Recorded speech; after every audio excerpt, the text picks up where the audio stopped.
right now, and a full week of that has been heavily focused on weather-related events.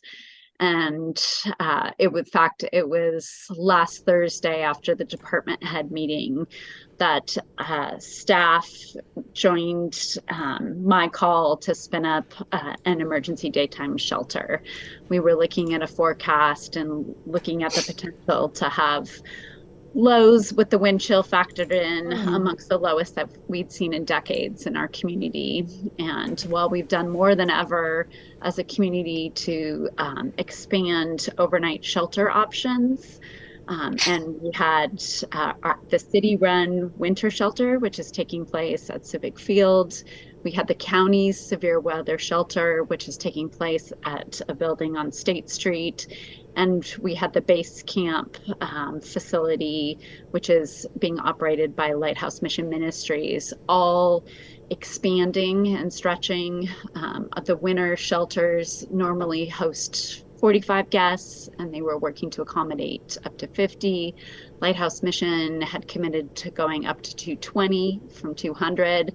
And we were all doing everything possible to make those accommodations. What we didn't have a plan for in those severe cold weather was a daytime option. And so the team at the city was so nimble. We were able to get in just a matter of hours access to the former drop-in center on West Holly Street for daytime use. And we were able to do that in partnership with WTA, who brought guests from the winter shelter facility down to the daytime center. And we were able to do that in partnership with Bellingham Public Schools, who answered the call for volunteer staffing. And we did that because we had a flexible contract with the homeless outreach team. If everybody can mute, that might help, because I feel like there might be a little bit of background chatter. I don't know, it could just be me. If everyone could take a chance to mute right now, that would be helpful. And we were able to redirect our resources from the homeless outreach team that normally runs the shower program. We have a shower trailer behind City Hall, and that is staffed and available for members of the community Friday through Sunday. And so we flexed those resources to that drop-in center. And we served 45 guests on our first day. I think we served a max of 60 guests at our peak capacity. And I have no doubt that on Friday that was a life-saving measure for members of our community to be able to come in out of the colds. And so I really, I want to acknowledge the extraordinary efforts that the city team went to, and the coordination and partnership with our community partners that made that happen. And I'm really looking forward to trying to operationalize those plans, so we're not we're not as reactive. We know every year that winter's coming. This is a predictable event. Of course, those particular temperatures, that was extraordinary, what we were facing as a community. But I'm looking forward to continuing to work and move this forward. And I think it's important that we celebrate that we've done more than ever, and acknowledging that there's more work to do. But I'm very proud of the city of Bellingham's response to spin that up, and all the partners that answered the call. And I think, in this meeting, my approach is that all of you as representatives from the neighborhoods, that we're all partnerships in conversation, and it's a different conversation than some of the messaging to the community at large, that we're building trusted relationships and there's ongoing dialogue. And one of the points is, there were many members of the community that want to say yes to helping in that situation. And we heard from a lot of volunteers, or a lot of members of the community that were interested in volunteering in that experience. And I wanted to take just a minute to explain why we lean so heavily on the Bellingham Public School District team as those volunteers. And we didn't put that call out to the broader community, even though we know that there's interest for that kind of engagement across Bellingham. And the answer for that is because we know from past experience that it really is a highly trained volunteers that create the most successful shelter experience, and a successful experience for both the volunteers that are saying yes and are present, and also for the guests that we're serving. And so when we were thinking through what are those particular skills and what is the kind of training to create that successful experience, some of that was having a background check, having Narcan training, having de-escalation training, and a trauma-informed approach. And so when we were thinking of those four factors, who came to mind was the Bellingham School District's leadership team, which is 70 principals and vice principals and deans of students. So it was a confluence of factors, but because this cold weather was coming on a Friday, Saturday, and Sunday, they were able to say yes to staffing most of the shifts on the Saturday and Sunday, and also flexing. We added that Monday on for MLK Day, and that was also a no school day. So they were able to support operations on that day. So we got extraordinarily lucky. And what we're looking at now is how do we invite the broader community that's interested in volunteering to get that training so that they can be part of the team and answer the call next time. And one way that people could get that training, and there's a need right now that I wanted to highlight, is with Road to Home. Road to Home is the organization that supports the city's winter shelter at Civic. And they do extensive training. It's more than 10 hours for their volunteers, and they have a need right now for additional volunteers. So I wanted to let you know that you could share out to your neighborhoods that there's volunteer opportunities with Road to Home, and that if anyone who goes through that would be part of the eligible, um, you know, list of folks that could answer the call in winters moving forward. So I just wanted to highlight that piece of it. And of course, now we're in the snow part. We've gone from extreme cold temperatures to the snow on the ground. It looks like we'll have one more day of that. The city has made, we're following the school district and communicating out. Schools are canceled again tomorrow. There'll be limited operations at some of the city facilities, and we've pushed out that communication now. And so it looks like we have one more day, fingers crossed, and then the rains will come. So that's my update. Week 2 has been just about all weather so far, all the time. But I just wanted to put that out there. And yeah, does anyone have any questions about that update for me or the city's engagement in that cold weather daytime shelter? I'm happy to answer any questions. Carrie. Hi. Thank you so much for everything that you have done so far. And I just wanted to share with people, I do work with Road to Home. They're a fantastic organization, and their training is really good. So I'd encourage people that to participate if you do have the time, because you get so much support as well. So thank you. Barbara also has her hand up. It's hard to see in the background. I could see it, Barbara. Uh, you just need to unmute. Exactly. Yes. Okay. I just wanted to thank you for that, because I've been worried about people being out when it's so cold.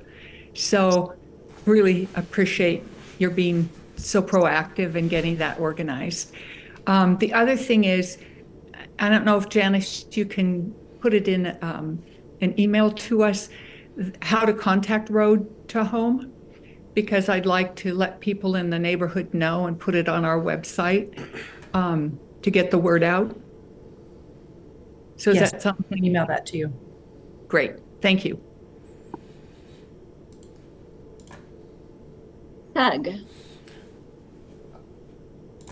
Yeah, I just like to add something slightly. I'm the Puget alternate, the president of the Puget Neighborhood Association, but I'm also chairman of Homes Now, Not Later, and we manage two of the tiny home villages in Bellingham, two out of the three, Unity Village down in Fairhaven and Swift Haven, in the Puget neighborhood, and the extreme cold has definitely been an issue for us too. The electrical gets a little squirrely when it gets that cold, and then our water lines freeze and everything like that. We've been able to get back online and everything, but yeah, like whenever these extreme events happen, it does suck. But it hasn't been an emergency, and so I would also just like to add a little, this emergency weather thing happens every year, but with more year-round options like tiny home villages and stuff, you might be able to get more people to avoid the emergency from occurring altogether. And I just wanted to like add that on top. So just a little, yeah. Absolutely. Thanks, Doug, for sharing that. Jane? Hi, yeah, I was just wondering if there was a count put together for all the folks who are using the various warming shelters and overnight spaces. It seems like a opportunity to get a large count done. We're not doing the point in time count right now, but we are doing a census of how many guests are served each night at our facilities, and also how many guests are turned away. We're keeping tabs on that too, because that's another important number. Who's seeking services and was able to be served, and what's the delta there? And do we publish that, Janice? Do you know? The county is coordinating. Apologies, I'm multitasking. No, I haven't seen it published.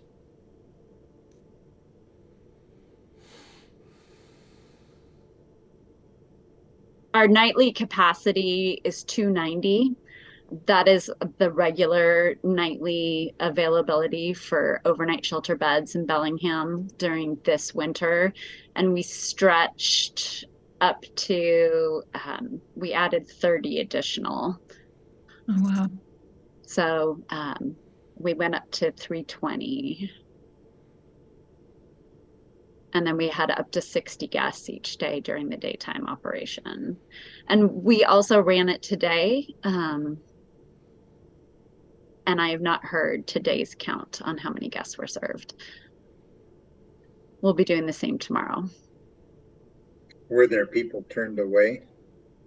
We did not turn away any daytime guests. Yeah. And it was very smooth. Both Janice and I from the mayor's office, we probably spent about 6 hours a day each day that it was in operation there. And a lot of the department head team was there. And it was a pretty extraordinary opportunity to get to establish 4 days of that kind of engagement. Was a real, I consider it a gift to me in this position to get to know those members. I played cribbage, served meals, and I had a lot of conversations with folks, helping to understand how they came to be, how their night was the night before, what their plans are moving forward. So it was a real learning opportunity for me. William? I think I've unmuted. Through the series of meetings in the last 12 months, when you raised the question of planning, we've been privileged to have Greg Hope from the Emergency Preparedness Group. And he's shared both with this forum, and some of us have invited him to our neighborhood associations. And obviously we have extremes from heat to cold. And he's been reaching out to the communities, and I'd strongly recommend the information he's been able to share to others. We've shared it once with our neighborhood association, as I believe others have. And I really think he's a very strong resource for future planning that we can achieve your goals of operationalizing. Thank you for that suggestion. I made a note of that. Thank you. Bill, would you like to comment? Yes, I guess this sort of echoes what William was saying, but I don't believe it was Greg that was last summer was trying to enlist organizations with air-conditioned space to allow people to access their buildings or their facilities during peak heat days. And I wish I could remember the guy's name. He's a city employee in any case, so maybe somebody else can jog my memory. But It's Claire Fogelsong. thank you. Yes, that was it. And so I guess I never heard, and that doesn't mean it wasn't put out. It didn't penetrate my consciousness how that went. And secondly, whether a similar effort might also be undertaken. This probably isn't our last cold spell this winter, so it might be a useful avenue to pursue in the event that we feel we're stretching our resources to the limit. Big difference, I think, between heat and cold is that it's typically hottest during the daytime, and opening your facility up in the daytime represents a whole different set of responsibilities, I guess, than opening your facility up for people to escape the coldest part of the days in winter, which are at night. I can see that they'd be very different, but that doesn't mean it's not worth looking into and trying to. And that would be a way also for untrained community. Well, I don't know. It probably does present some problems, but it would be a way to broaden the participation of the community in responding to people in crisis. Absolutely. Thanks for that, Bill. April, did you have a question or want to make a comment? Yeah, so just to let you know that I had been contacted by several members of our Sandwich Neighborhood Association regarding the homeless and their situation during this cold snap.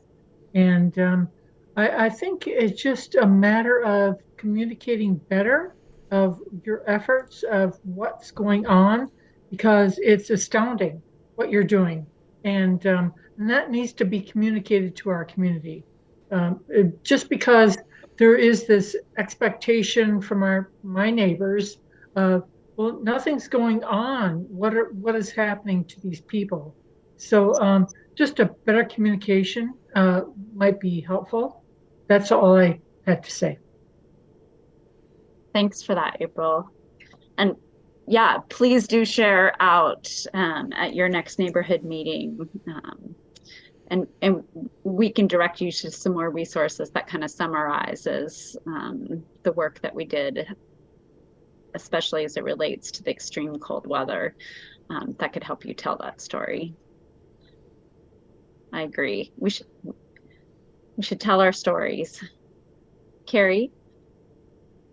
Thank you. I know I already spoke, but people had some really wonderful comments. And I want to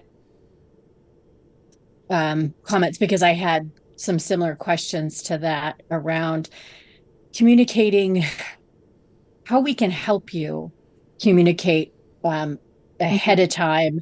This is how you can get connected. And then also where it's trying to branch out even further than that, because I'm pretty connected in with the community in regards to housing. And I love hearing everything that was done, but I could have helped more knowing, ahead of time. Um, and I know with weather that we can't plan it, and so that definitely is a challenge. But what concerns me is that there are community members in need that don't always get reached and aren't aware of how to get plugged in and where to go. And a volunteer had shared, I was so grateful that this person did spend their weekend assisting. Um, but they had shared that they saw someone that was out in the freezing cold, that was relatively close to the warming station, and no one thought to go invite the person in. And it's important to remember that our homeless neighbors are kicked out of everywhere they go. And when they go into a public restroom to get use a facility or get warmed, they are unfortunately shooed away. And so we sometimes have to make an extra step so that they understand they're welcome. And then just real quick, I'm curious if there were people turned away at night, because I remember from the pit count, last year's pit count, there was 389 individuals who were unsheltered because there was it was beyond capacity. And even with the extended capacity, that still doesn't hit what last year's need was. And I do know during this year with the rapid rent increases, we've seen people go directly from being in a lease to homeless. So I'm curious if you do know if people were turned away at night. Okay.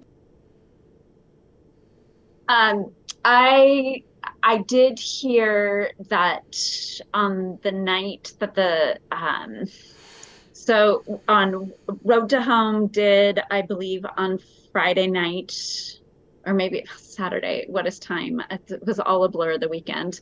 That when the bus arrived, I I actually think it was Saturday night, that they were at capacity at 50 or 51 and they couldn't stretch any further. And so we worked to get them transportation to the county. And that was at the severe weather shelter for the county. That was the night that they went up to 57. So they didn't turn them away.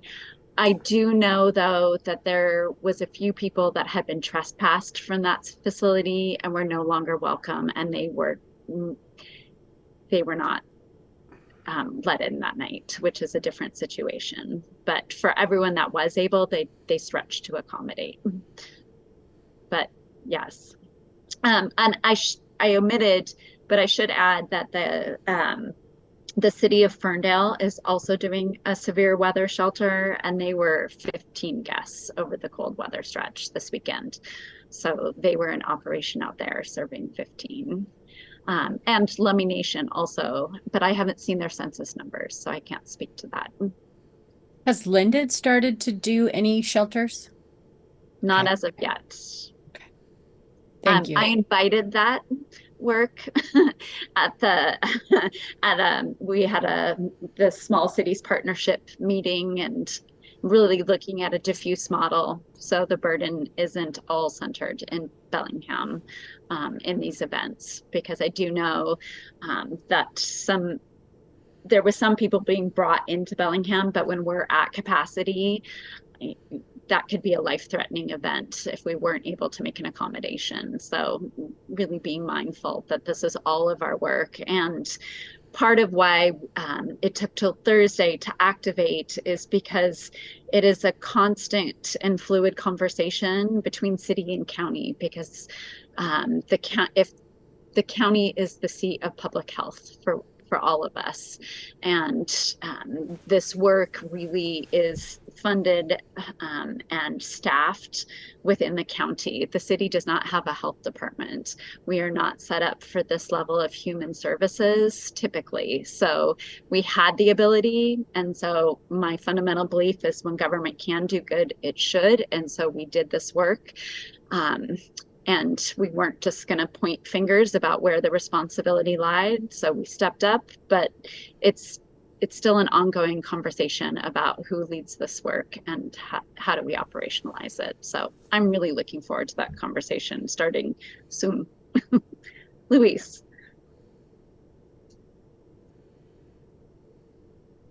Hi, thank you. Nice to see you. Nice to see you. So I remember the health department mentioning some time ago about Skagit County and what are they doing. So that should be part of the conversation too. What kind of cold weather facilities do they have? What kind of homeless shelters do they have? That is something to keep it a part of the conversation so that they're also doing their work. It's been noticed a number of times over the years. I also want to thank the police. This is for a general comment for the general public. I want to thank the police for the message that they put out about the cold weather coming.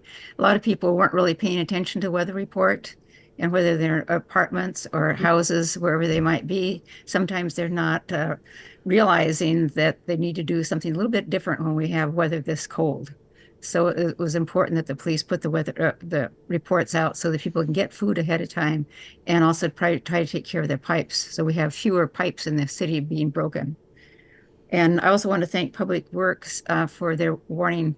This was earlier, a month or so ago, when the leaves were falling, because sometimes the leaves cover the drains, and so the water can't get out of the gutters and then go into people's yards. There was a certain amount of flooding last year. And so when they put out the notice, I think people are a little bit more aware of making sure the drains near their house are covered, or excuse me, are uncovered with leaves, or in the case with ice, they need to also keep the ice off so they don't have flooding in their yards. So that's really helpful to let people know that they need to keep an eye on that and causes a lot less damage.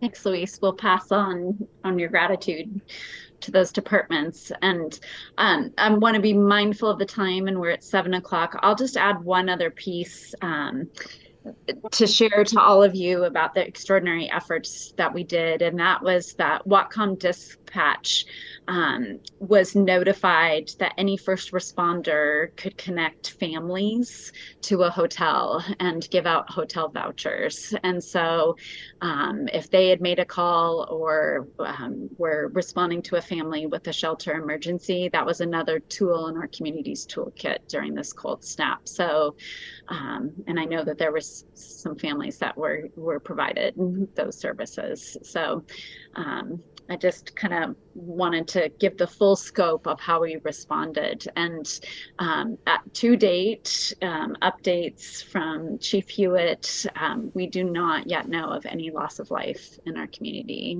during this event. So that feels really good to me. So we did it. So April, you have your hand up.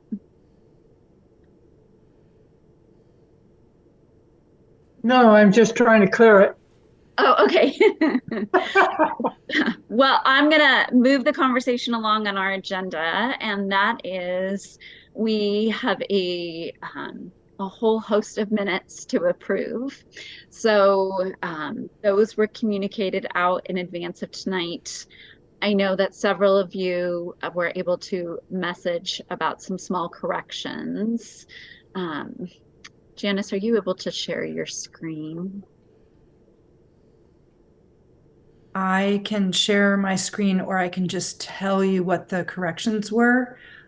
In the April minutes, coincidentally, April Markowitz's name was misspelled, so we've corrected that.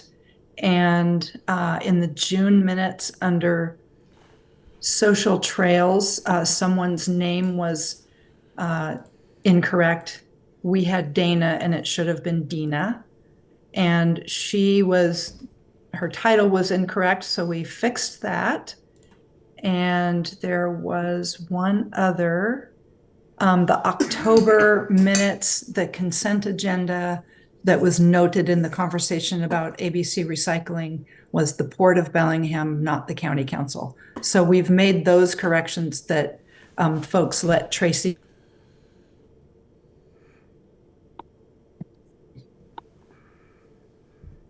Wonderful. Luis?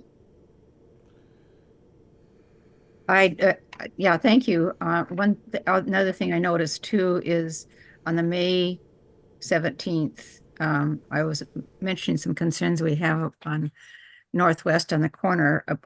And if you could add drug overdose, we've had 3 deaths from drug overdoses there. And I believe I mentioned it that day, but it wasn't in the minutes. Got it. I know this is a lot of minutes, and for time's sake, I would, if people are comfortable with the minutes as amended, we could do it as a slate to approve the, what are the dates? Janice, does it go April? I move to approve. I move to approve. I've looked over them. They look good. So we have a motion to accept the slate of minutes. We have a second. Yeah. I'll second. Great. Is there any just further discussion? Seeing none, all those in favor say aye or thumbs up or Aye. great. That passes. Anyone vote against the minutes? Abstentions? Seeing none. That's approved. And just as a process comment, there was some struggling to figuring out how to support from city staff's perspective the minutes for this group. We believe that problem has been solved now. We have the staffing resources at the city, and so there should be timely minutes moving forward. So we should Greatly appreciated. Greatly appreciated.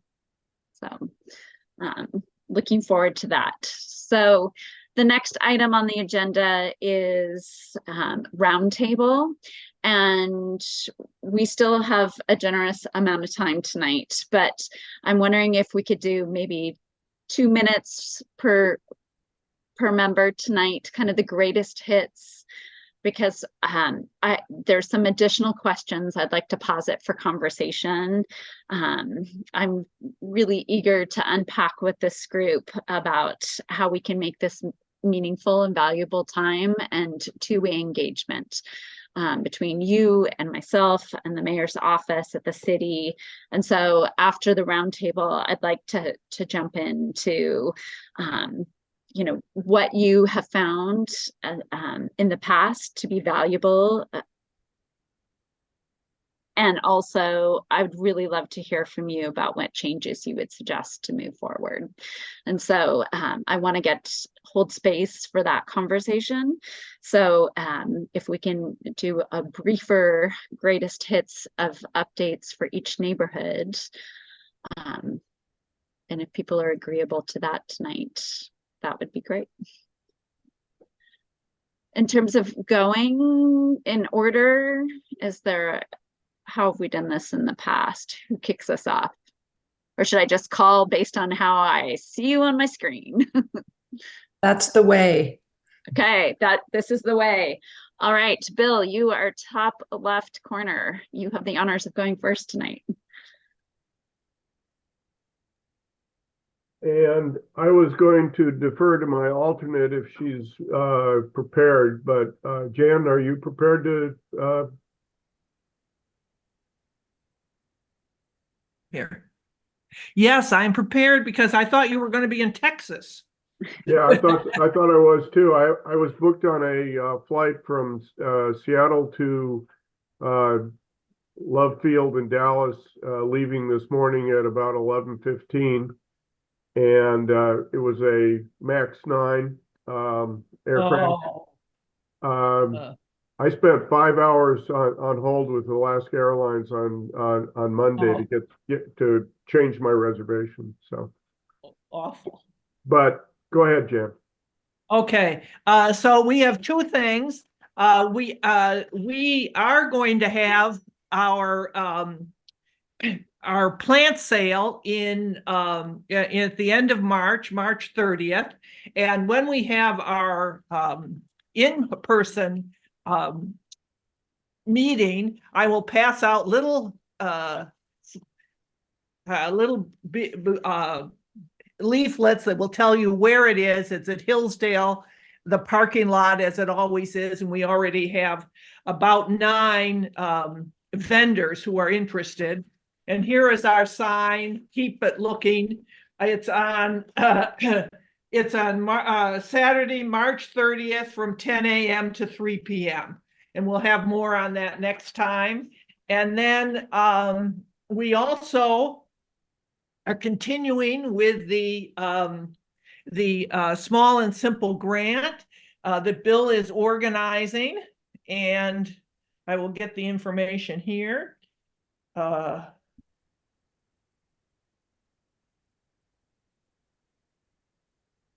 Yes, you had a meeting on Saturday to inform the group that's interested in doing it, what trees they would like the people who are participating in the neighborhood, what they're going to plant, what kind of bushes, how we're going to upkeep them, and what materials what we need. And this was with Bill, and then with our consultant from A Million Trees is Katie Scherer. So that we're very much working on that. Those are the two items that we're interested in. Did I miss anything, Bill? Well, Katie's not with Million Trees. She is consulting with us on this project. She's an independent landscape designer. Oh, I misunderstood. But that's okay. Yeah, we've undergone about a very comprehensive site analysis. In other words, identifying what trees we have in the neighborhood, and then recommendations on where in the neighborhood we could plant more trees. And it's not just limited to trees. Shrubs are also acceptable. We're thinking that many of these are going to go, many of the areas that have been identified are within the public right-of-way. So, of course, we're going to be working closely with the planning, parks, and permit office to get permits. So everything's going to have to adhere to the guidelines of the right that adhere with that type of program. But we're in the phase now that we have a plan, we're implementing it. That's basically what's happening. And we're the next big phase is basically finding people that are in the priority areas and want to have trees or bushes planted in their property. So we think we have a plan, but it's one that we're expecting to modify as we go along. Try to stay flexible. And we're deeply appreciative of this opportunity through the grant program. And I guess I'll put in a pitch. I sure hope there'll be more to come in the future. We're kind of intending for this to be a multi-year project. And so that's my little pitch, Mayor Kim. Pitch received, Bill. In fact, coming from the nonprofit world, I definitely have an interest in how the Small and Simple Grants program has been in the past, and ways that we could make that more impactful moving forward and improve that process. So it will be a passion project of mine to continue that and amplify it. So yes. I would love to talk to you about that sometime. I have some ideas I'd like to run by you, but I don't want to take up everybody's time right now. But yeah, I'd be all ears. Okay, awesome. Can I just communicate through Janice then? Mayor's office at cob.org. That's the best way. Yep, you bet. Jake, Happy Valley. My notes again. We had our monthly meeting last week on Tuesday. One of the bigger things was kind of a change up in people. We had our elections to figure out who's president, vice president, etc. The important part for this group is our current alternate has work conflicts with meetings. Another alternate for Happy Valley MNAC representative. We were talking about our community meals planning. We do it like 8 or 9 months of the year, third Sunday. And we have the next few months planned out, but there was like April and May we're trying to find chefs for. There's a brief discussion about ABC recycling. We're also trying to figure out, Greg Hope gives out his monthly newsletters, and we're trying to figure out how best to communicate those to a wider audience. It's good information, we're just not sure. We're good nodes for communication, just how do we get from us to our neighbors? What's the best step there? There's some discussion on our bylaws. They haven't been touched in a while. And with recent president, like vice president and all that election changes, there's some thoughts. Also, we talked to Whatcom to get online Zelle transfers. So our membership dues don't have to necessarily be paid in person or check. We can now get online payments.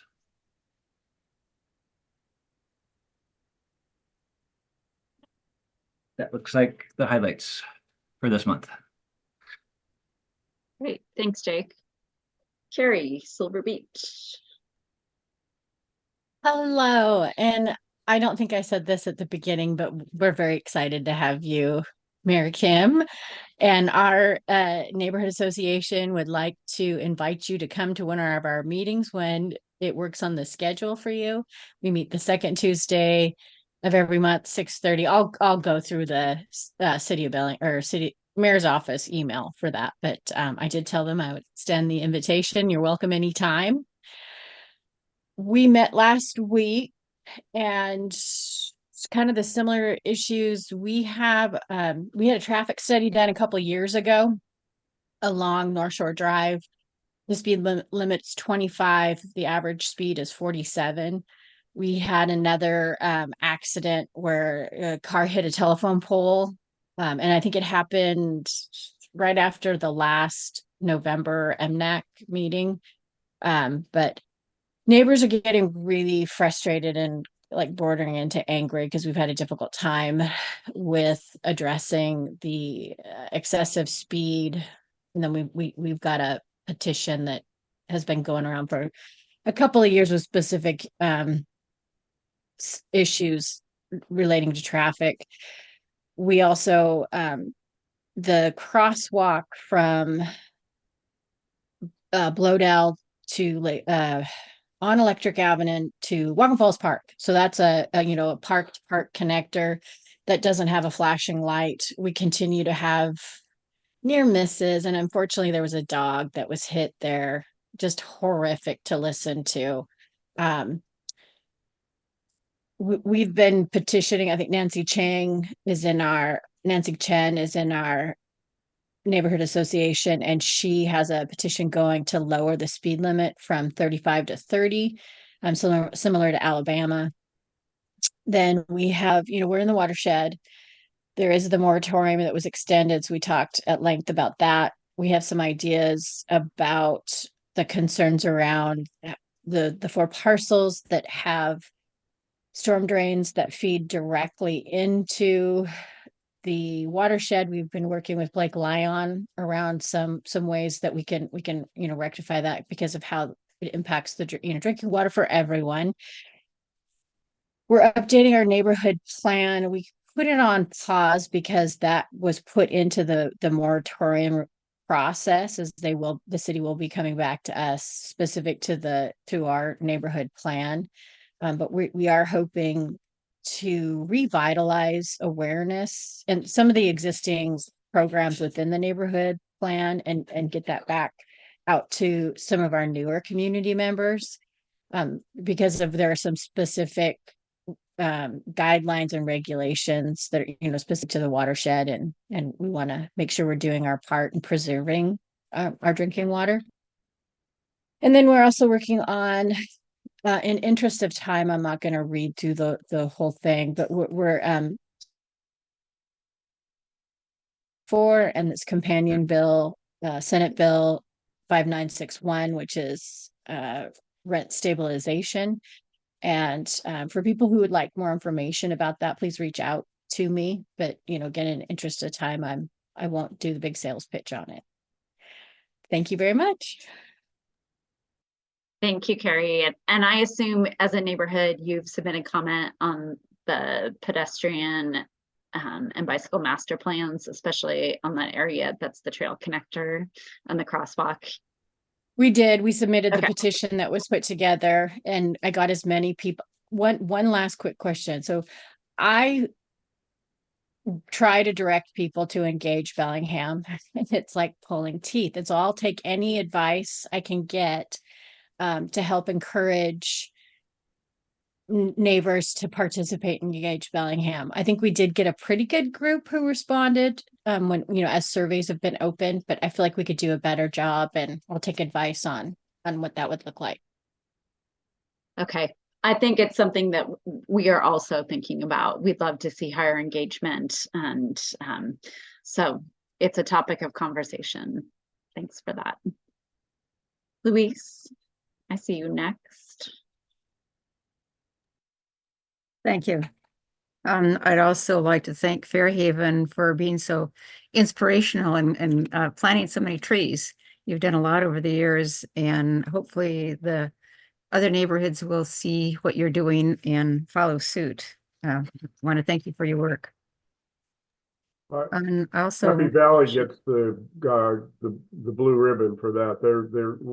We're learning by their experience.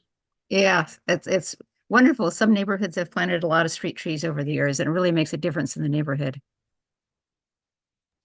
Johnny Hymas is our call out there. Yes, he's great, isn't he? He's absolutely wonderful. Done it for years.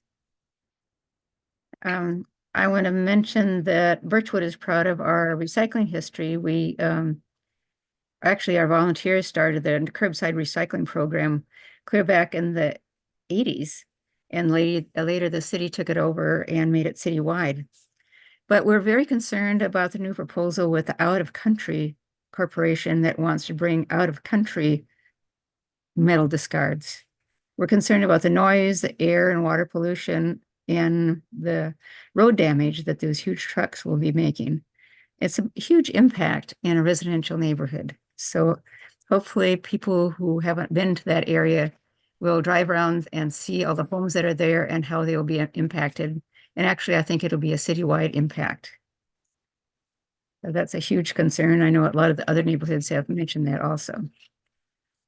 I'd also like to mention that Birchwood is the Victory Garden neighborhood. We grow food in our gardens. We gather food from elsewhere, and we distribute food in our share spot and in our neighborhood food boxes. So we continue doing that every week. It's a little bit difficult when it was cold out, but there's actually some house-to-house distribution that happened this last Saturday. So that's it for right now. Thank you. That was great. April, would you like to give a Samish neighborhood update?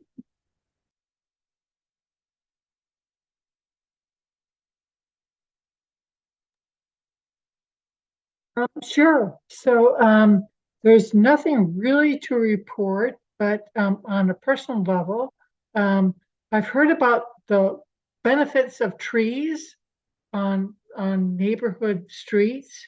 And just to let you know that I spent $20,000 to remove dead trees that were endangering my house from the undeveloped greenway space behind my house.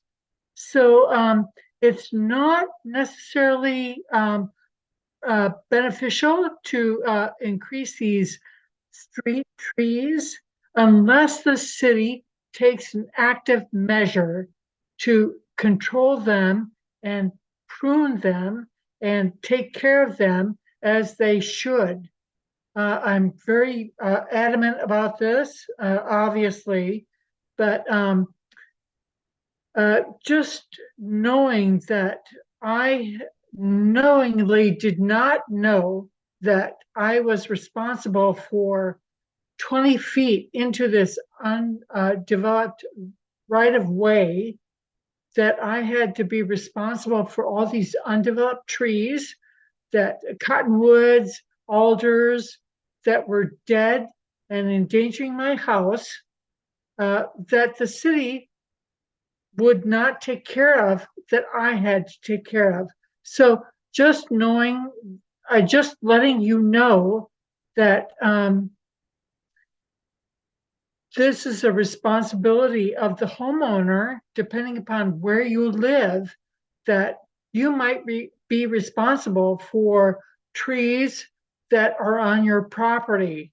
And so the idea of planting more trees on people's property, on their front lawns, on the front of their property, just knowing that it's your responsibility to take care of those. And it could be thousands of dollars, should be recognized and acknowledged.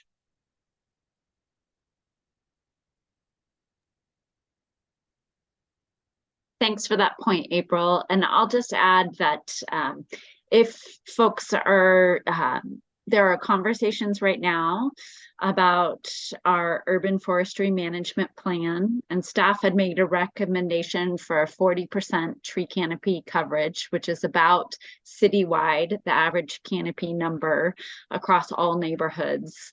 And City Council has asked us to be more ambitious and seek a 45% coverage target. And what you will see is, to April's point, 4 to 7 additional staff resources to support that more ambitious target. And it's because we take that responsibility seriously for maintaining and supporting, because there is real work that goes to making sure our trees are healthy across our community. So if you have a wonder, where do all the staff costs come from just planting more trees, there is real work behind that. So and that conversation is still active and ongoing. So and you guys will all soon have a chance to comment on that. But we'll have more conversations about that. April, go ahead. Yeah, unfortunately, I'm out $20,000 because I had to address dangerous trees that were going to impact the roof of my house and my yard. And this plan that you're proposing is not going to address that. So we need to, if we're going to have a mission of having more trees in our community to address climate change, go for it. But there has to be a community plan to address the impacts to community members who might be impacted by these trees as they die and pose an impact to our property, period. And I'll leave it at that. Thanks, April. I'm gonna keep us trying to move through the roundtable conversation. There's been a little bit of picture shuffling here, but I think Edgemore neighborhood is next. Who would like to give the Edgemore, Barbara or William? I shall. Our neighborhood is celebrating its 20th year of since formation this year, so we're trying to, with our new board members, build up our activities for the coming year.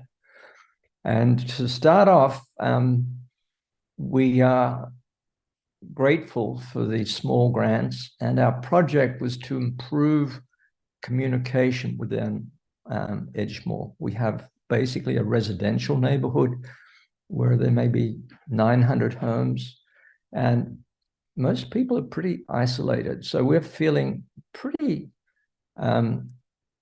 impelled to find better ways to have neighbor interacting with neighbor.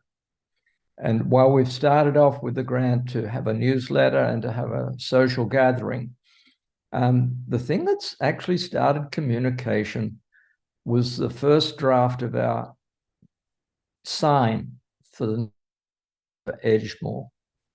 This was posted on Next Door Neighborhood in the last weekend, and already we've received over 60 comments. And as you would expect, 50-50, for or against. But it started a dialogue.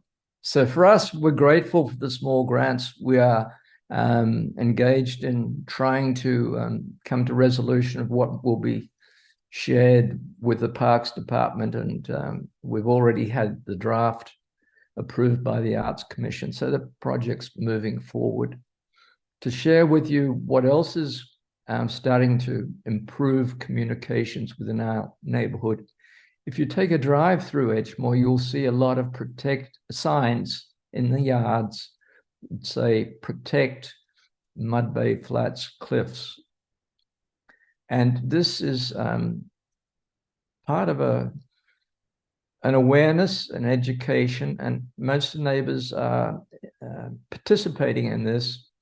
And what is at stake is 44 acres or thereabouts, I'm not quite sure the precise number of acres, that are above the Mud Bay Cliffs. And these, the developer is known as the Jones Development, and they're wanting to put 44, now 38 homes, and dealing with potential impact to the Mud Bay Flat environment, which is a unique environment for salmon, for all sorts of environmental animals and fish. And it's also a feeding area for the herons at Post Point.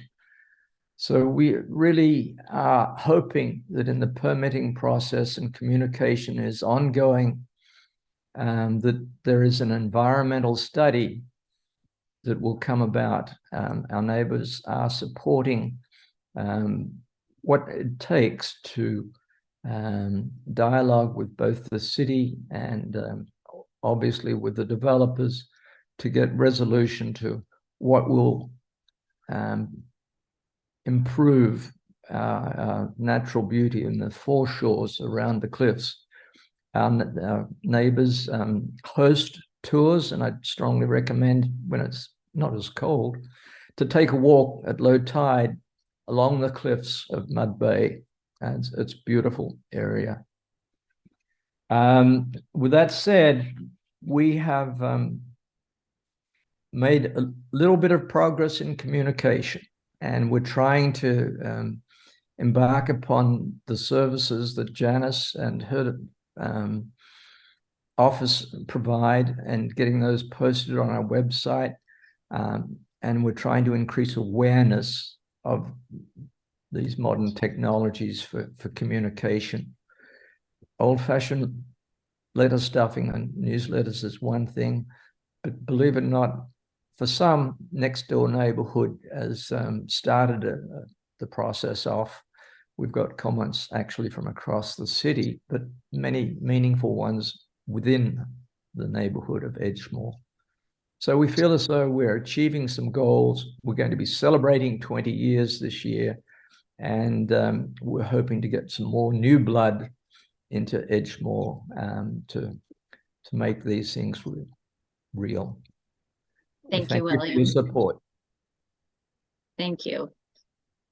Jane, would you like to report out for King Mountain? Yes, I would.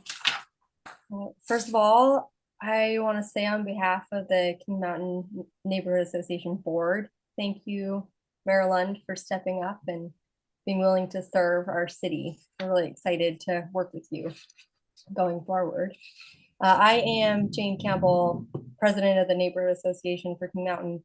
Our regular MNAC rep is Tara Adrian Stavik, and she's away in Maui right now, not getting this cold snap, so poor her. We were awarded a small and simple grant last year for outreach. It's the second one that we've received. The first we spent a lot of our funding on signage. Actually got some neighborhood signs up for King Mountain, and then also sandwich boards. But yeah, outreach, funding, various things. And just want to make one little note there. One of the things that has come up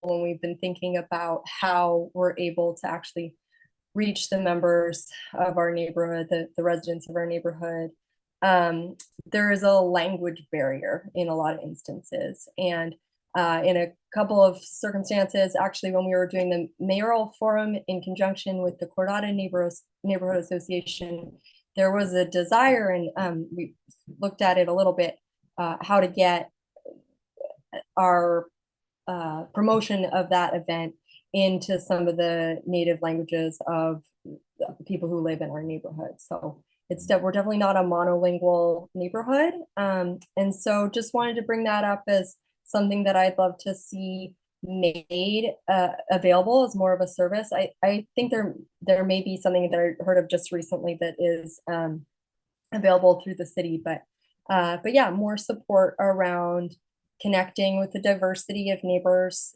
who are in our neighborhood. King Mountain, just a couple words about just kind of bigger picture.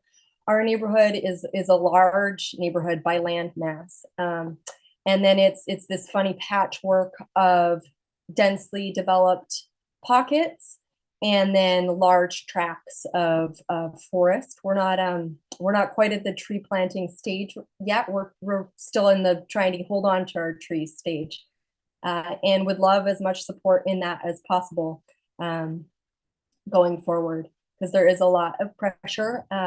Those tracts of land are mostly thought of as undeveloped land rather than valuable resources in our neighborhood and for the city. From a planning perspective, it's and that in conjunction with that, just to say that city parks and greenways has done a lot to try and secure tracks in our neighborhood, and we're really on the cusp of, for parkland and trails, we're really on the cusp of, or so it seems, of seeing those spaces actually begin to be developed, which is long overdue for many of our perspective. We have about a 300-yard strip of trail, and that's it in the neighborhood currently. So we'd love to be able to walk to and fro. One of the things that's top of mind for our neighborhood association, which took me a little while to come around to, it's always been something that I've heard spoken about by many of our neighbors, but it's our main connector road that runs north-south, which is James Street. It's a busy road, and as was shared from the Silver Beach neighborhood, we have issues of people far exceeding the speed limit on a regular basis.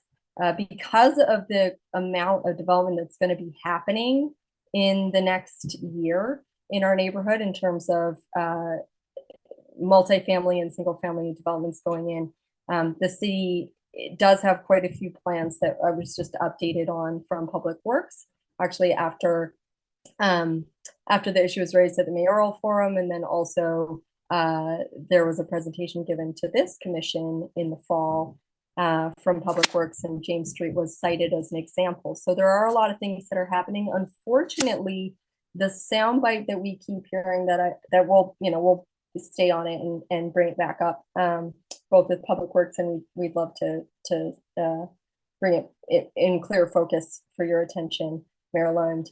There is a stretch of the road which is the most hazardous. It's the narrowest, and there are no plans currently for development of that stretch to make it actually safe to travel. And it really connects north to south, and it's on James Street. Yes, on James Street. Yeah. It's really critical in terms of actually having continuity throughout the neighborhood and for people to be able to get into downtown Bellingham. The issue is that there are critical areas on either side of the road. And so the punting continues to be that it's just too difficult and too expensive. And that's totally understandable. And it's been in city limits for many decades at this point. And we need it. We need it for people to be able to commute safely by bike and pedestrian. And there is actually a multimodal plan that was drafted up before the pandemic and presented to us. However, again, it really comes down to this issue of it's what we keep hearing is it's too hard. So yeah, so we're interested in creative thinking around that, because we'd love to be able to see people who want to take the bus be able to get to the bus lane safely. We'd like to see the kids who are picked up for school by the bus be able to feel safe. That's often not the case because of line of sight issues and high speeds on that stretch. So yeah, that's something that we'll be talking about and probably sending letters about and doing all fun sorts of things. For me, as thinking about big picture for our neighborhood, it's just so critical. We're often compared to the Cordata neighborhood just in terms of expansion and development that's happening in our neighborhood. And what clicked for me the other day was Cordata's got a parkway and we've got James Street. And it's a big difference in terms of like how it feels moving around in the neighborhood. It's just it just doesn't have that same feel that I know so many of the other neighborhoods have, because we're not safe. We're not safe moving around if we're not in a car. So yeah. Thanks Thank so you, much. Jane. And I will follow up. I'll seek more information on the plans for James Street. Thanks. Yeah, and we'll be at TIP meetings and all that as the months go along here. But yeah, thanks.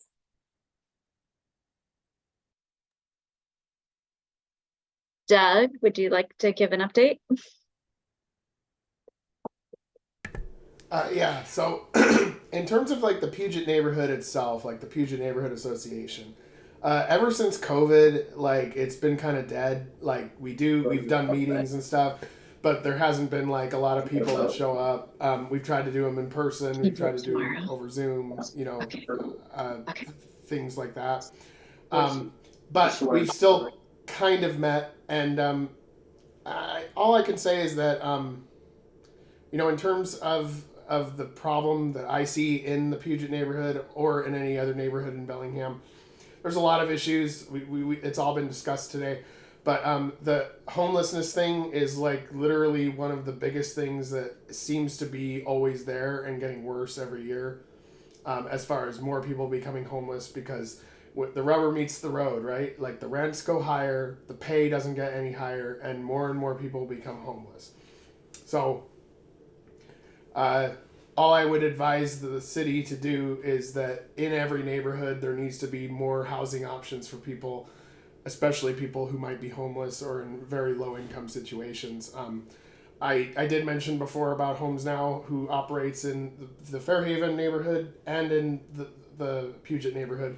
The other thing about Homes Now that's different than what's been mentioned in the other homeless strategies that's been talked about is that we have no paid staff as Homes Now. So basically, all of our villages are managed by the people who are homeless, who need a place to live, but they are competent enough to run their own village and manage it effectively and safely with no police calls and about a 50% success rate into actual housing.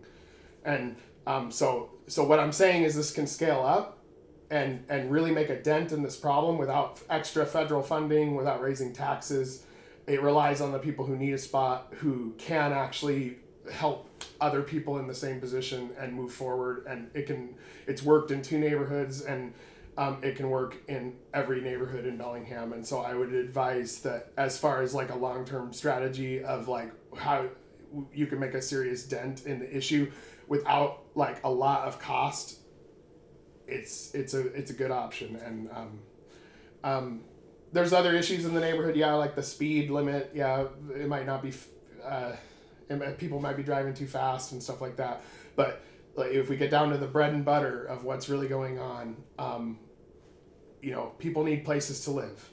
Look at how much they make, look at how much Social Security pays, look at how much any kind of benefits pay, look at how much minimum wage is. If you add up the numbers, it makes sense that the number of homeless goes up every single year.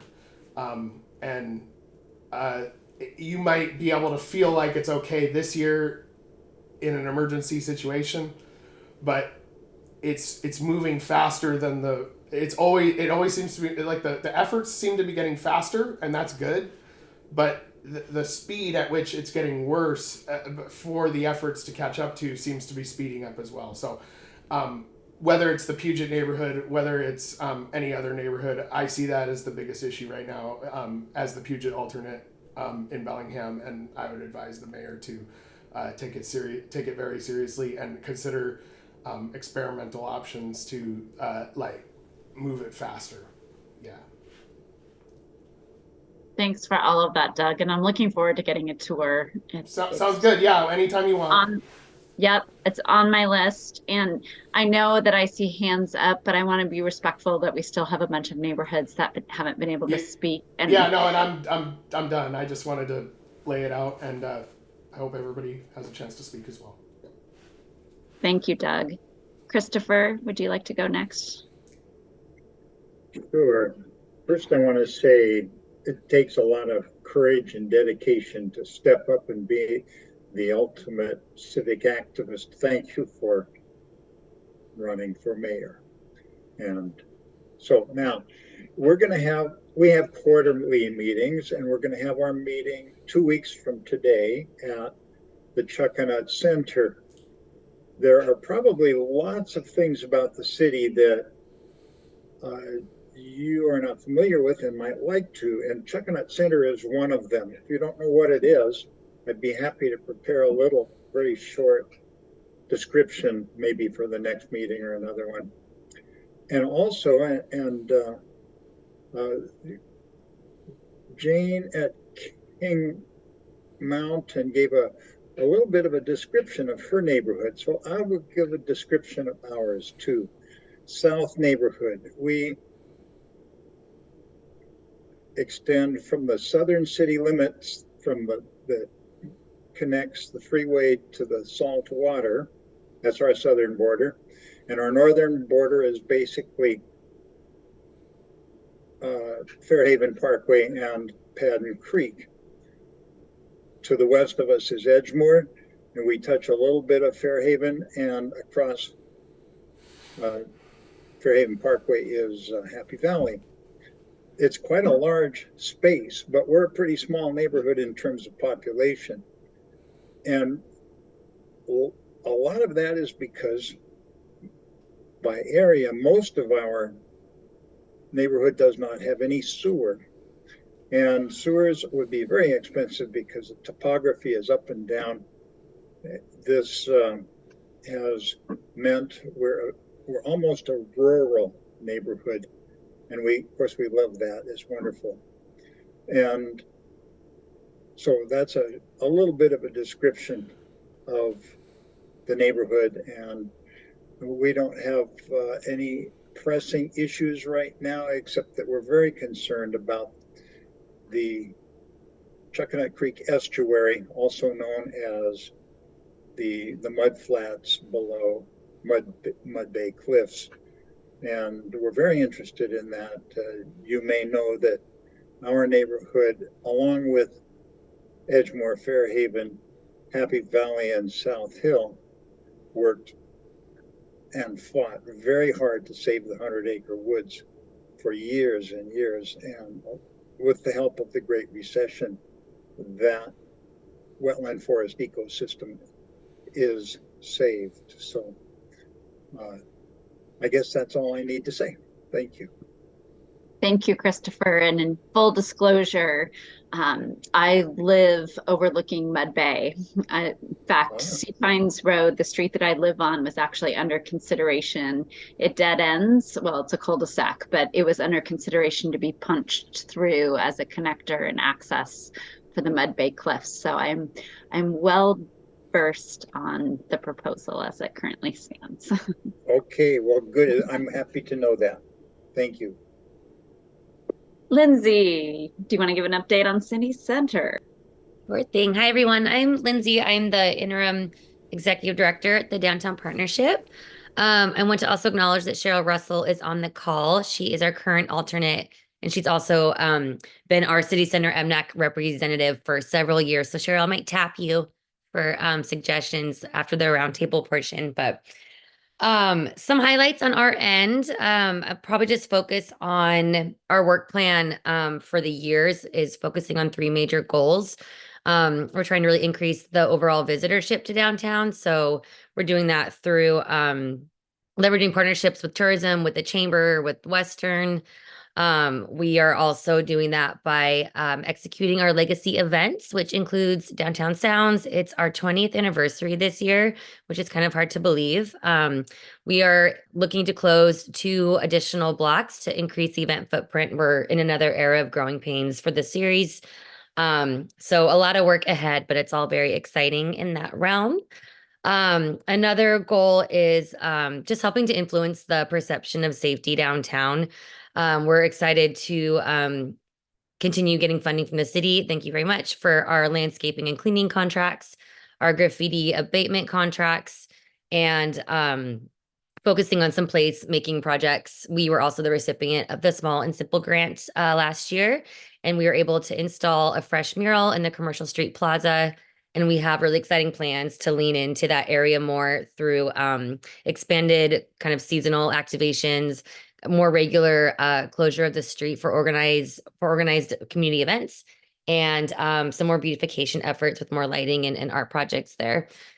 And the last one is just continuing to champion the business community and really just be an advocate for their voices through our city block program, where we meet monthly and connect them directly with city officials, city leadership, and just really advocate for different parts of downtown and foster those connections amongst downtown business owners. So that's kind of our recap.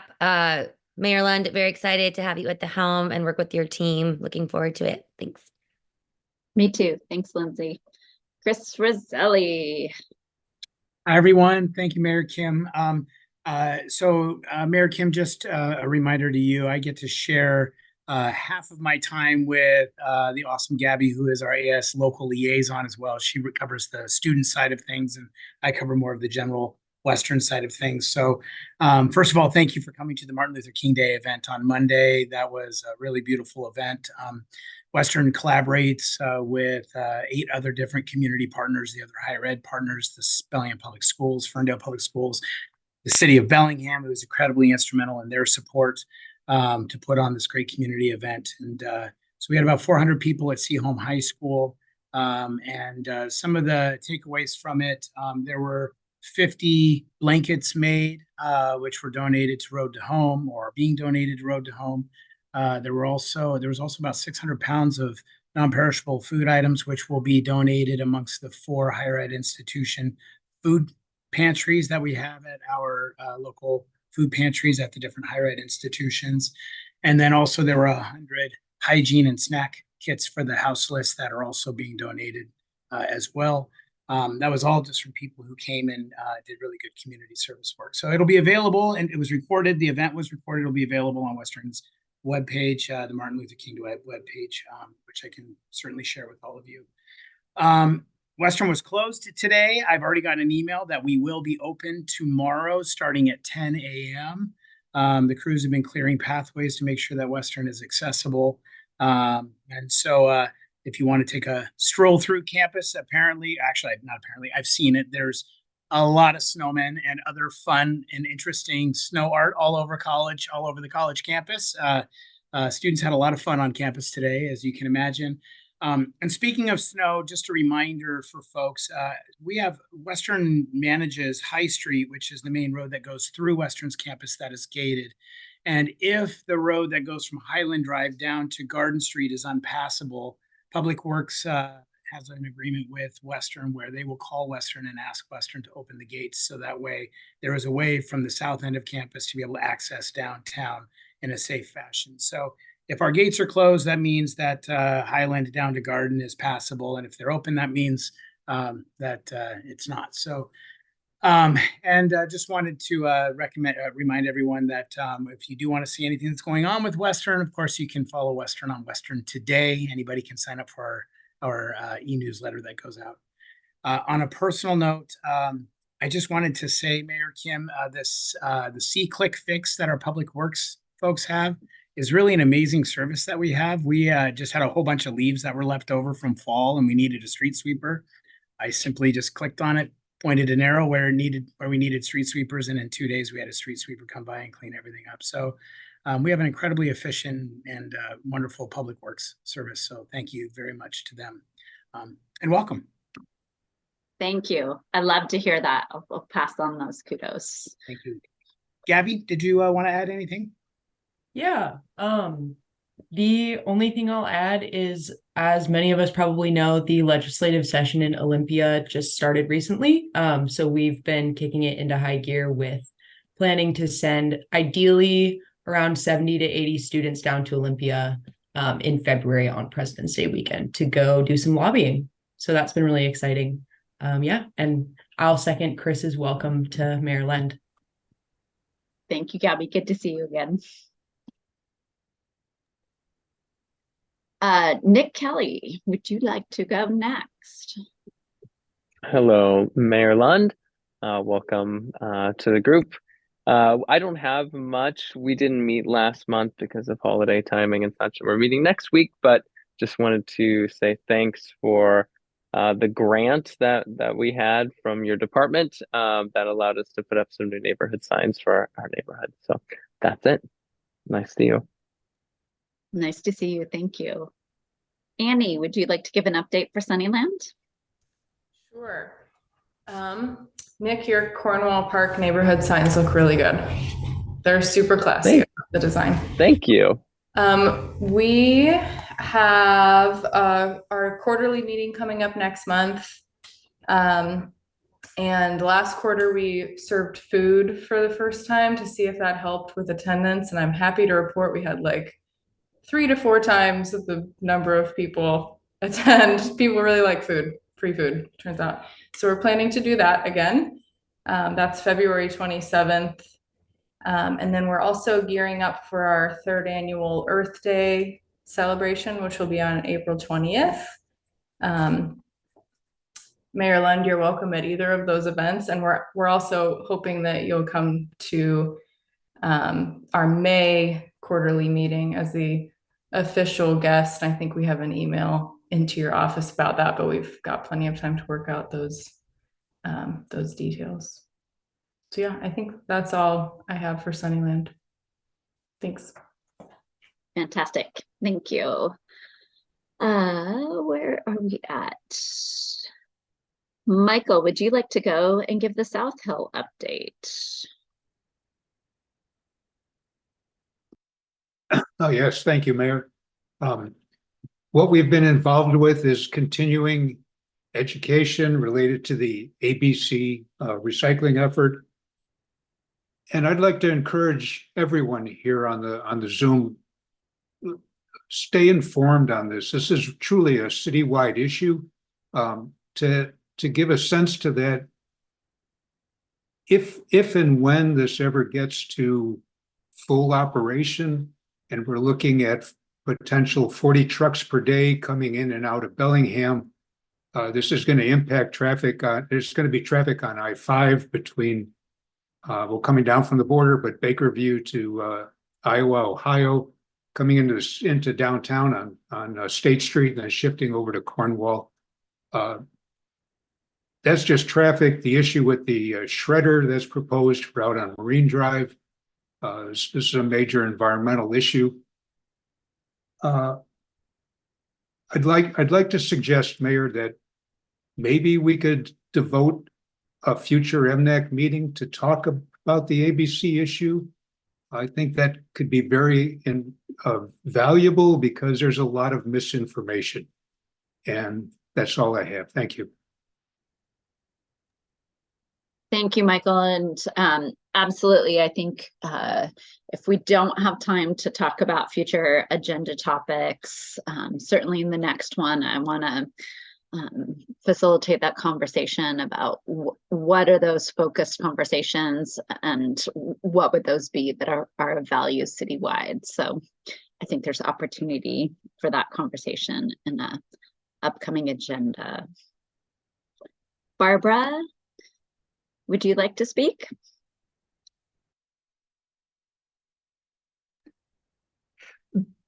Bill basically took care of it for Edgemore. So thank you. Yes. John, would you like to speak for Carrara? Yeah, uh, we had our board meeting this month, and we began to take a look at what we can do for summer activities. We want to take advantage of the new pavilion at Cordata Park, which is going to have a stage. So we're looking to have some musical events down there. And we're also going to use the pavilion for our community meetings that we've held in the past at a local church and more recently at the elementary school. We did have our community meeting last week. Attendance was pretty good. We did something a little different.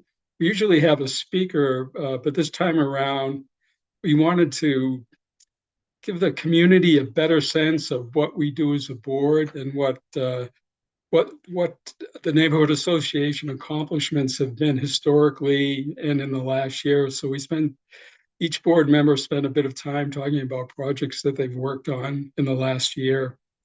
And we were able to we were talking about summer programming at that meeting, and we were able to get 4 people that were willing to help out with projects that we will be doing. So it was pretty successful. And like Annie, we started giving out pizza at our last 2 community meetings, and it's been a real success. Costco is pretty close to Cordata, so it's easy to get a hold of. That's about it for now. Thank you, John. I appreciate that. Jack, would you like to speak for Seahome? Yeah, thank you, Mary Lund. I'll be quick, and then maybe we can have time for the next topic that you wanted to cover. First, we've got our boundary signs up. So last year we engaged the Small and Simple grant process to design and install new neighborhood boundary signs. So those have gone up. So thank you to the city. For this year, we're looking to engage with Greg Hope on emergency preparedness in the neighborhood. That'll be kind of our topic and sort of neighborhood project for the year. So looking forward to that. And then my next 2 kind of have to do with, I think, kind of your question about how we sort of interact with the city and the value of MNAC and the neighborhood association. So the first point is just want to call out and express our appreciation for the city's operating support for the neighborhood. I think it's like $750 that the city reimburses for the cost of running a neighborhood. So that's really appreciated. I think one idea, or kind of just something, creative, maybe another avenue the city could support is sort of what you might think of like in-kind support. So for instance, we want to update our website, but nobody on the board really knows how to update a website. And I don't know, maybe there's somebody at the city who knows how to update a website and could help us out. So just kind of throw that out. And then I think the next point is there's definitely an interest to be more engaged on the Bellingham plan process. That was something that MNAC got an update on this summer. And I'm sure all of us here on the call were super involved. We've been, engaging in that process, but there hasn't been sort of a kind of a more structured engagement with neighborhoods on collecting feedback or, kind of making that connection between the citywide plan and maybe neighborhood specific issues and how that might feed into the plan. I think historically there has been more engagement from neighborhoods on the comprehensive plan. I know there's also an intentional aspect of like city staff wanting to reach out to folks who are not traditionally kind of engaged and plugged in all of stuff. And I think that's super important. But I also think that the neighborhoods can be a resource for that planning process. So I kind of just throw that out there. I don't know if other folks have kind of a similar interest, but I know that's something that our association would be interested in helping with. So I'll leave it at that. Thank you. Thanks. That's an excellent update. And I don't know if you guys have seen that there's an update and an invitation to, in fact, I think the planning staff has created an Easter egg hunt. So you can, they've summarized some of the community engagement and feedback so far. And if you go through it, they've created an engagement opportunity. They've tried to gamify it a little bit with prizes. So we can also share that out if you haven't seen that yet. But I know city staff really is seeking this kind of engagement and is trying novel approaches. And yes, I think we still have more work to do. And I will share out because I was thinking, oh, maybe I'll wait till next time. But I've talked with Janice and staff at the mayor's office about ways that we can do fun and engagement with the neighborhood associations. And I would love to fire back up. We have a community block party trailer. I don't know if it's been a while, but I would love to bring that to neighborhoods this spring and summer, and we could maybe dovetail it with your calendar of neighborhood meetings. And I think it would be a great opportunity for some city staff to show up and come to you where you're at in a way that there could be games and other engagement for all ages, bring some food. And I would certainly, if the comment period is still open, have the Bellingham Plan team be part of that too. So I think it would be a great way for us to come to you and a fun way to do that. So, and since it's January and spring and summer are just around the corner, it'll be here before we know it. So I just wanted to throw that out there, that's been a topic of conversation in the mayor's office so far. Is there any neighborhoods that did not get a chance to give an update? I don't see anyone. Bill, you have your hand raised. Sorry, thank you, Mayor Kim. I wanted to do two things. One, I wanted to ask Doug if, first of all, I want to commend, we have been neighbors with Homes Now's installation Unity Village in Fairhaven. And speaking as an individual and as a member of the community, we've found the experience very enriching. Very, we regard them as good neighbors. They've become a focal point. We had a drive at Christmas time to put together gift bags for each of the residents. And I think it's been a terrific experience for our neighborhood. And I just wanted to ask Doug what if he has an update on Wither Unity Village. What's the future hold in store? We're a little short on details. Yeah, so we're a little short on details too. So the last word, but this was under the previous administration, was that Unity Village and Swift Haven, our second village in the Puget neighborhood, were due to move to a site that was on Meridian. But I guess we were told that there was when they surveyed that site, that there was too many wetlands or whatever, and that's why it became unsuitable to move both villages to that site. And we've been told that we're safe where we're at in the meantime. But if we don't have to be moved, it's better not to be moved. And if we can set up a third site or a fourth site, we're all ready to do that. If the city or the county or whoever is willing to work with us to do that.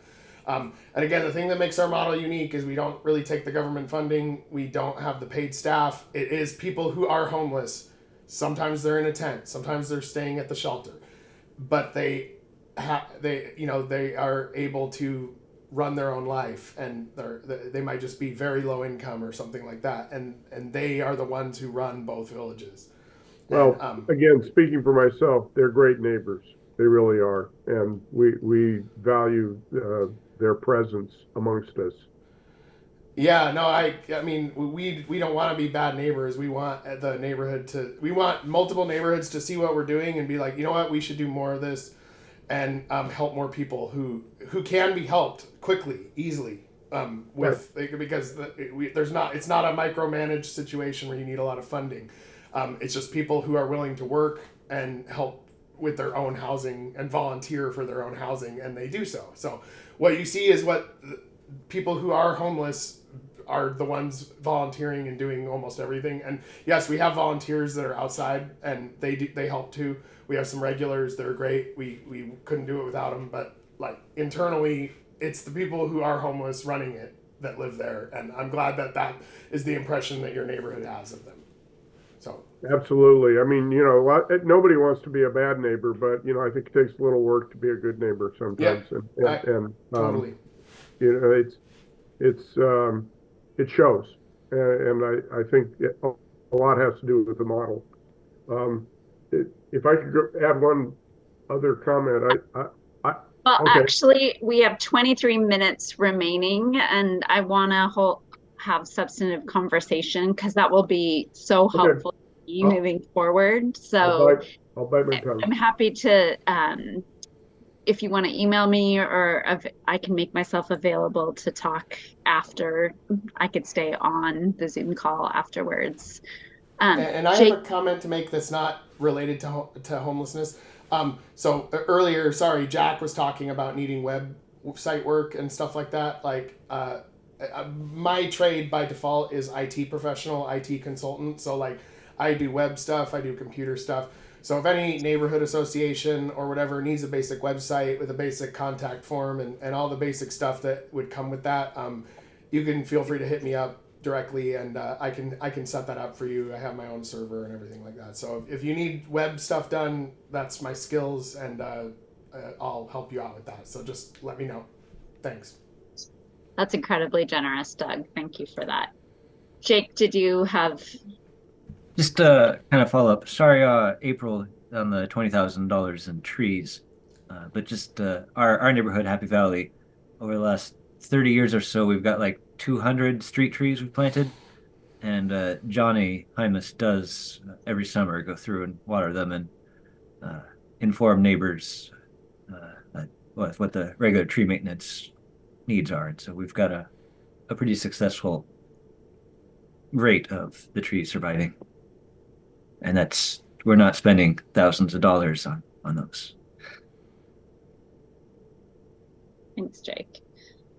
All right. Well, I'd like to shift gears with our last remaining time. And my philosophy as I enter into my term as mayor is to listen, to learn, and then be more prepared to lead. So I would really like just to open it up to hear from you about what elements you find most meaningful and helpful to you as a representative from your neighborhood about the way MNAC has been structured. And I would also love to hear kind of the flip side of that coin, which is what suggestions would you have for changes moving forward, and how could we get more out of this meeting, and what would that look like? So, Mary Lou. Yeah, I'm glad you asked, and thank you for opening up two-way conversation more, which is what I feel has been really missing in the MNAC meetings. There's been a lot of what we're doing and sort of what's happening. I don't know that we're sort of getting all of the concerns. We're getting the major ones, but there's a lot of concerns, especially in our neighborhood, that never gets talked about, which is development and maintaining our neighborhood plan, and how the infill toolkit is affecting our neighborhood, and how we're losing trees more than almost any other neighborhood faster. So anyway, two-way conversation. Thank you. I appreciate that. Jane? Yeah, as I said before, this is actually my first MNAC meeting, so Tara would have way more to say. But what has been passed on to me, and what I've even observed would be helpful tonight, is that a little more moderation, perhaps to have a moderator during the meeting, so that even like I was aware that you suggested 2 minutes. I'm not sure if I spoke for 2 minutes. It's hard when you're speaking. I would welcome someone to give a time reminder. And then also to, as you said, you're really in the role of listening. So to have the support of somebody who's present, who's able, and I understand Janice serves a million roles in this meeting as well. So maybe perhaps there could be a third person who is able to keep track of time and bounce us between, so that there is that better flow of communication and yeah, just respecting of people's time. That's what I Yes. can. Well, we have 2 additional staff on the call tonight. So, and I've been picturing the 3-minute clock that we do for public comment. So we certainly have those tools available. So yeah. Thanks for that suggestion. Carrie. Yes, thank you. I also would appreciate the moderator and a the 3-minute clock. Perhaps we could also have chat enabled so that people do have the opportunity to make a few more comments during the conversation. I know it does take another, additional person that's watching the chats, but that would give participants the opportunity to ask questions without having maybe go full into it, just come onto the screen and speak. And I do appreciate how you have been trying to keep us on track. I do appreciate that approach. And for an agenda item, I'd really like to see the Bellingham plan and a good awareness really of the current condition, because our housing crisis has escalated significantly just this year, and has really, as I've dug into this, the more I find most people are not aware of the severity and the extent of it. And I have to put my one plug in for the Build for Zero model. And that's all I have. Appreciate that. Thanks, Carrie. Nick? Yeah, I was just going to say that I've really appreciated the updates that different department heads have given to us. I mean, everything from chief of police to parks department. It feels like we've kind of had different people from the city give updates on major things happening in their department or projects that they're doing. And that's been probably the most interesting thing for me to report back to my group. That's helpful feedback. Thank you. April? Yeah, just emphasizing that communication is really important. I'd really like to talk to city staff about, what are my responsibilities, as well as what their responsibilities are in regard to these trees that they want to promulgate through our community. So if I'm responsible for trees, what are my financial responsibilities for that? So communicating that, just communicating better would really help, period. Thanks, April. John, I see your hand up. Yeah, I do hear. I really enjoy hearing from other neighborhood associations about how you're building community. We get ideas from you, and I really do appreciate that. And I have to second what Nick said about department heads coming to some of the meetings. Fuck you. Fuck you. Excuse me? What? April, I think you're unmuted. Go ahead, John. I got it. We had a department head from Public Works out a few months ago, and he had a list of projects that were in the process of being developed or proposed. And the thing that I found really interested was how they're funded and where the money was coming from. Sort of talking about the inner workings of the city, really, and that particular department. And that was helpful.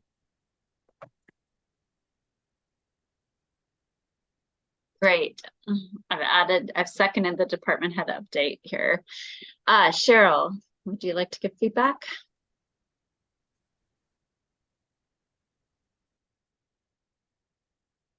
You're muted. Sorry, I thought I had unmuted. Yes, thanks, Mayor. I want to, I guess now it would be third what Nick said about hearing from the department heads.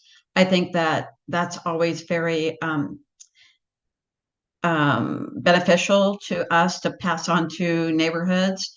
And one thing in particular that I guess I've never really understood and that I would like to see addressed is about new projects within a neighborhood, like new construction, a new building, a new neighborhood area or something. And what is the process? Because it still feels to me, and I know that we've been over this in MNAC over the years many times, but it feels like by the time it comes to us for comment, it's really almost a done deal. There are some neighborhoods that seem to know more about what's going on in their neighborhood in advance. And I'd like to know what that secret is and how we can know what's coming up in advance and develop those conversations with the developers. Even as far as like mobility issues and things for new projects. And so that's just one big thing that I have never really understood, because it feels like at least anything that affects downtown homeowners, by the time it gets to us, it's already done. And we just go to the meeting and we listen. We pass on some questions, and the staff is very kind and willing to answer, but there's no action on those questions because it's already done. Thanks for that, Cheryl. I hear that. Hopefully we'll have a chance to get that question addressed. What's the secret sauce for earlier engagement? Thank you. Jake, would you like to share your thoughts? Just adding on other suggestions. The comment periods have generally worked out okay. Some people run a bit more over time, but several neighborhoods don't have much to say. So historically, we've been doing fine as far as time goes without someone watching the clock meticulously, adding the stress of trying to do public speaking under a timer. And another handy thing I've found from these meetings was just the mayor unofficially just giving some updates. Like there's the ship that was stuck in our bay for a while that was noisy, and like some rats would show up in the water. It was kind of outside city limits, so what options he could do were pretty limited, but he at least tell us what he did or try to reach out to do. Also, sometimes he'd visit some of our events and just that personal take of what he did or visit our neighborhoods. Thank you, Jake. Jack? Yeah, thank you.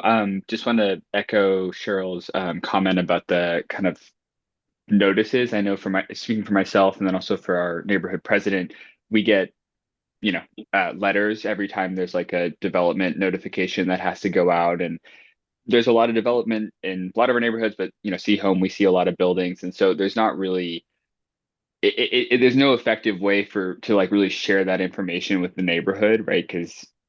And so there seems to be, I don't know what the solution is, but there's just a process disconnect where it's like we're getting these notifications and then maybe we're not doing what we're supposed to do, but we're not really doing much to like share that information because there isn't really a practical way. We have in emails shared. I know the city has like a development dashboard website. We've shared that and stuff just if people want to keep tabs of that. But I'm not advocating for more process. If anything, I think less process might be better in this space, right? So it's more focused, which is part of why I made the comment earlier about the Bellingham plan. That is like a more effective way for neighbors who are maybe concerned about something or want to advocate for something to get engaged to shape city policy versus like these one-off notifications of, oh, my neighbor's building an ADU, right? Like it's just kind of a waste of time. That's more of a personal comment. But so that's that. I just wanted to echo that. And then agree with the other comments about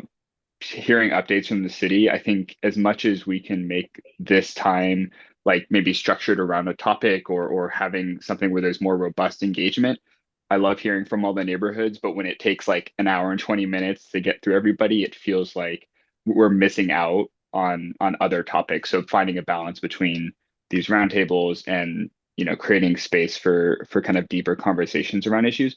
And really, I think from the city's perspective, you all thinking through like, what do you need from us? Like, what information helps you make a good decision, and then asking questions where we can give feedback. Yeah, so thank you. Thanks. And Jack, I'm going to share this because I'm confident Director Lyons wouldn't mind sharing this as an aspirational vision of a tool that he brought to me in a one-on-one today. And that would be a map that would be right on the planning department's homepage, where we would use all our GIS information for development throughout the city. So you could go on, you could scan your neighborhood just visually and see all of the projects, understand kind of where they're at, get information about, you know, who the engineer, the architect, all of that information would be accessible with a click.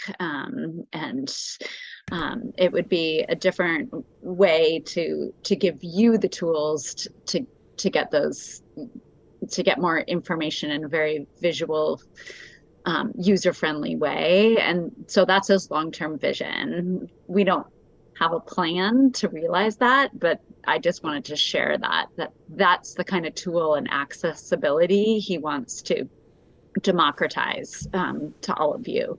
So yeah. Jane? Yeah, actually, I do have something I want to say, but I also have been noticing that Barbara's hand has been raised. It's just kind of camouflaged, and it's been yeah. So if Barbara has something to say, I'll go after. Barbara, sorry if I've missed you. Thank you. Yeah. Well, many of my comments have already been stated. I find these meetings incredibly helpful. I think one of the strengths of Bellingham is its neighborhoods and supporting those neighborhoods and understanding what's going on in them. So I've really enjoyed hearing from the neighborhoods, but I would second that we could do it much more quickly. Just say a couple of important things that are going on, not necessarily everything that's happening in your neighborhood, so that we can get through hearing from people and then do, you know, I found it incredibly important and learned a lot from having the staff come, particularly when Eric Johnson came and explained why it takes so long for projects that are already on, you know, designed and approved before they're built. And that's because with the tip and everything else, they wait till they get the money, you know. And so it's not like, oh, just because it's been designed and approved, it's happening. They have to get the money. And that was, I've been telling people about that because there's several things that people have been concerned about. And I just said, yeah, it's on the radar. When the money comes through, it'll happen. So those are my quick takes. And I really, for the most part, really enjoy hearing what's going on in our city. Thank you, Barbara. Jane, I'll go back to you. Thanks for bringing my attention to her hand up. Oh, yeah. So yeah, just vamping on that public process bit a little bit more, and notices about development and all that. Great point about the neighborhood plans and the comprehensive plan for the city. And yeah, I had a long conversation with Kathy Bell a little while ago from the planning department about the public process and how difficult it really is. And it feels like a real accessibility issue to actually engage because of the way that the information is disseminated. We're given URLs to the neighborhood meetings, but they are not sent in an electronic form, which makes it tricky for us to get that out to the neighbors. And yeah, there's a bunch of other things. And I know that their department is that Kathy said that they had some new people come on board to try and help with making the whole process more accessible. And so just want to say toot toot to that. And it's definitely something that needs to be done. I don't think you can engage with that process unless you have a lot of resources available, honestly. Yeah, based on experience with it, even a positive experience, the city would say, would cite some of King Mountain's engagement as being a really positive experience, and I would say it was extremely onerous on us to do that. So note there, and then yeah, the dashboard that excuse me, what's her name, Jack brought up. It sounds like it's very close to what Blake wants to do, and I have myself thought if the dashboard had notices connected to it, then you would be able to get a lot more detailed information by doing that flyover of the map. But okay, that's too detailed. But yeah, important issues for just community engagement. Thanks, Jane. Mary Lou? Yeah, I would just like to second everything that Jane and Cheryl and Barbara said, and also what was said about the neighborhood comments and shortening that up a little bit so we have more time to engage. I would also like to know a little bit about ordinances that are coming up, so that we can be involved in that process going forward. And I'll leave it at that. Thanks, Mary Lou. Bill, we have 2 minutes remaining, so if you can talk for less than a minute, and then I'll close us out at the final minute. All right. Well, this discussion about how long it takes to get through all the comments, my recommendation or my proposal would be that we alternate, and only half of us go per month.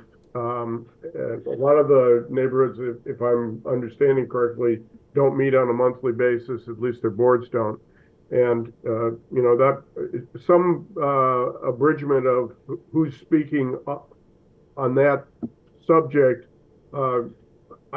Personally, I think we would be fine if we only spoke every other time on that roundtable discussion kind of reporting. Yeah. And having more time to comment like this is probably a good trade-off. Thank you for that, Bill. Luis? Thank you. I'd like to second or third or fourth, whatever it was, hearing from the department heads on what is happening from their point of view.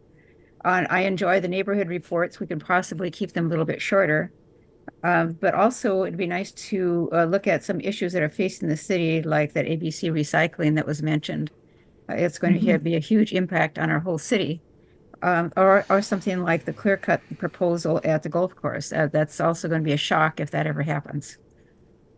A lot of trees will be clear cut. Yeah. Thanks, Luis. Well, I want to be respectful of time and excuse me, Mayor. Sorry? Marilyn, this is Elena, city staff. We do have an attendee with her hand up. Oh, thank you for that. Uh-huh. Sorry, I'm toggling between 1 and 2. Deb, go ahead. I see you now. Oh, sorry. I am an attendee. I'm about to become the alternate rep for Columbia neighborhood. Kit Topaz, who you usually see at the meetings, wasn't able to come tonight.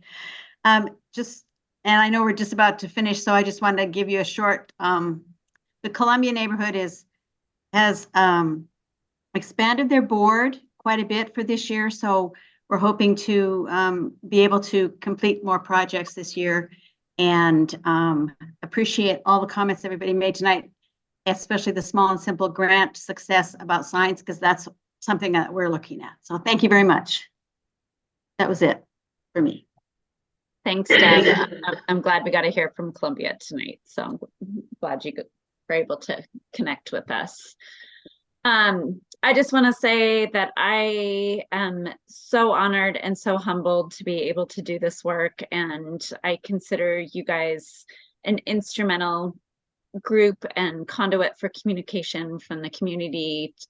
And I'm really looking forward to the conversations in the months and years ahead with you all. And we have much work to do, and it all matters. And the work belongs to all of us. So thank you for being my partners in this. I'm looking forward to the chance we get to convene. Hopefully I'll get to see you in person then. Everyone stay warm. So until next time, thank you all. Thank you. Good night. Thank you, Mayor. Good night. I'm going to stop recording. Thank you. Recording stopped.